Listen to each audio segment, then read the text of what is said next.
അസ്സലാമു അലൈക്കും.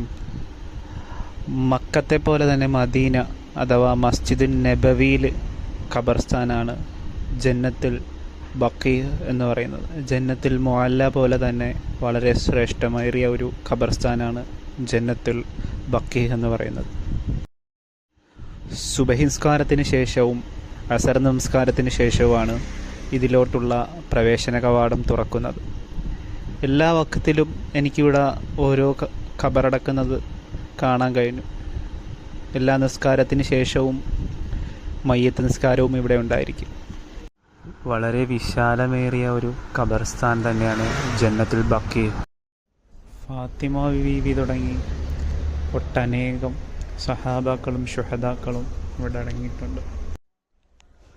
മദീനയിൽ വരുമ്പോൾ എല്ലാവരും ജന്നത്തുൽ ബഖീ സന്ദർശിക്കാൻ മറക്കരുത്.